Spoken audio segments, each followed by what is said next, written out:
Well, let the speculation begin.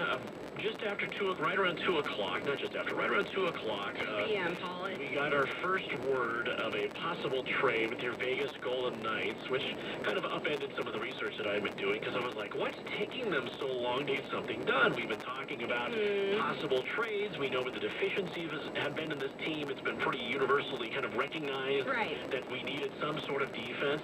Out of Canada, of course. Canada, yeah. Right, out of Canada, which I'm just going to call Canada because they broke the story, so I'm not going with the whole America's hat. Out of Canada, out of TSN, which is one of the preeminent sports networks there, Bob McKenzie puts out a tweet that says it's not done yet, but VGK and Los Angeles trying to work to finalize a deal, sending defenseman Alec Martinez here, and says the most telling sign would be if Martinez is in or out of the lineup tonight as the Kings take on Winnipeg. And he's not in the lineup, Paulus. He is not in the lineup. He's not playing tonight because they're keeping him safe because he's going to be in a Vegas Golden Knights uniform pending everything going through okay tomorrow, but they wanted to wait for the Kings to essentially return home because they're on the road. It's tough to do those trades, and then obviously you don't have all the letterhead that you need to make these things seem, super nice and classy and clean.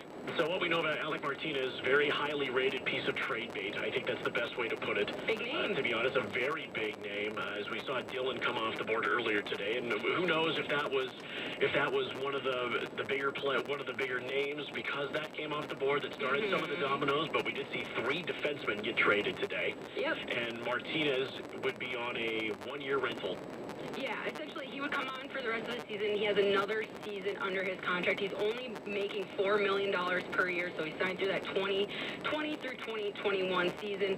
And so that's kind of like right in the middle, because you either want contracts that are going to expire and get off the books as the season ends, if you're a team that's very close to the cap ceiling, which this team is, or you trade for someone that has more of a term, then you're obviously getting more out of him outside of just this 2.5-month window where it's just a mad sprint, not just to make the playoffs, but then once you get there, oh yeah, there's all of the things that go into that process in securing a Stanley Cup. But either way, this is a guy that has done it at a high level. I mean, he scored the Stanley Cup clinching goal in the 2014 Stanley Cup final versus the Rangers in double overtime. I mean, this is a guy that has been in the game's biggest moments, and that it's not something you can really put on a stat sheet. It's not something that's really going to translate, but that type of voice, that type of poise, because you know that Kings team, they were in the playoffs going deep runs. If they didn't make the Stanley Cup final, they were going to the Western Conference Finals and losing to Chicago, or Chicago was doing the same to them. But we got to remember, the Kings, last time they were in the playoffs, Paul, this is just all, it's all cyclical. It's all cosmos. Sure. Golden Knights, first playoff series of all time, sweep the Los Angeles Kings. I was in Vegas for the first time ever that week, and I put money on the Kings to win Game 4 because I was like, who goes and sweeps the Kings of this expansion franchise for their first season? And what do you know? $100 up in the air. Who cares? But regardless, this is going to be we've been talking so much about the Golden Knights' need for a defenseman to not only help them get out of the defensive zone more efficiently, just shift in and shift out, but reallocating those minutes away from Nate Schmidt, away from Shea Theodore, away from Brandon McNabb. These guys have, especially Shea Theodore, since Pierre DeVore took over as head coach, have been playing big-time minutes, and on a Kings team which is struggling. This isn't Alec Martinez at 25 years old with all of the bells and the whistles. Like, this is 32-year-old Alec Martinez. But this is a guy that's played in the top 2 pairs, who can do power play, who plays over 21 minutes a night this season. And so just think of all the added minutes, the stress, the mental mistakes that happen late in games as you start to get tired, because that's just naturally what happens to you as a biological human being. You can take some of those big pressure minutes, much like the Golden Knights did with Chandler Stevenson when they traded for him earlier in the season, and you can see that payoff not just with Alec Martinez's game and what he brings to this roster, but you're going to see that pay dividends in other games of your other teammates on the roster as well. You're going to see Shea Theodore maybe get loose a little bit more, maybe not play. We'll see more offense from him. Maybe we'll see Nate Schmidt get his offensive game back going. But this is just one of those names, one of those players that it's a no-brainer. It's a no-brainer for a Golden Knights team, especially with that cap number, with this team, and the needs that they need to fix. A quick pull of the trigger if this does actually happen. Again, the thought is that Alec Martinez will be coming here. It's an in-division trade, which makes it slightly unusual. You don't necessarily see this. You don't, but the Kings are- today is right. 3 defensemen traded today. Right. And so prices are going to be astronomically high in general because there are a lot of teams like Colorado that are dealing with injuries. Edmonton is dealing with injuries. Vancouver, I mean, they just lost Brock Besser basically for the rest of the season after trading for Tyler Toffoli. So you have these top-level teams that are either getting hit with the injury bug at the worst time of the year, or you're just seeing a bunch of teams that need defensemen, need that certain type of player. When you have more demand than what you have supply, prices are going to go up.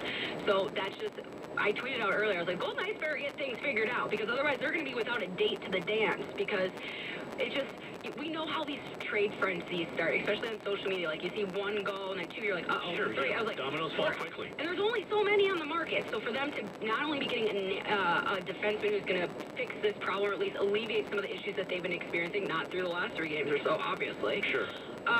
But you're taking it away from some of your competitors. But there's too much upside not to go for it, and it's a big name with Stanley Cup pedigree on it as well. It seems like a perfect fit. And with them making the move, it feels like that McCrimmon, the front office, feels like this team is a contender. We're in conference play, and every game counts. Harris drives through the lane, Eurostep, left-hand shot, the lead is good! Don't miss a single minute on the March to tournament time. The ball, no! Battle at the rim, through shot into Madeline! Oh, my goodness! You're home for Nevada Wolfpack basketball in Las Vegas. CBS Sports Radio, 1140. Brought to you by Pro Group Management. Stream every game this season through the Radio.com app. Just favorite CBS Sports Radio, 1140.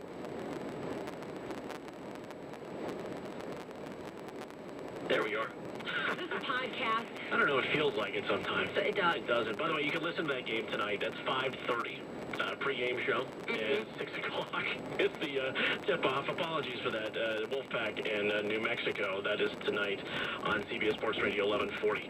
As I was saying before, Lindsay, before we were so rudely interrupted by Big Voice Guy. Big Voice Guy.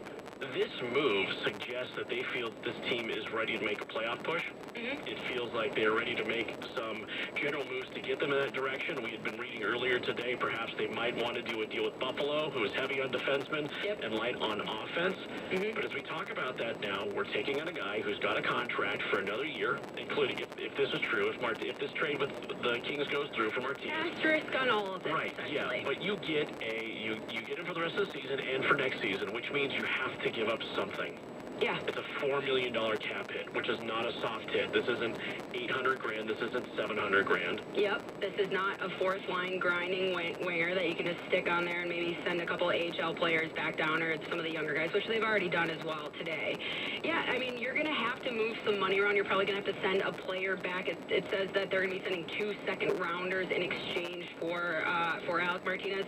As we said, this isn't a 100% done deal, and I'm sure that there are other considerations to this deal. But if you're going to bring him in, that means they're going to have to make another trade, and that means either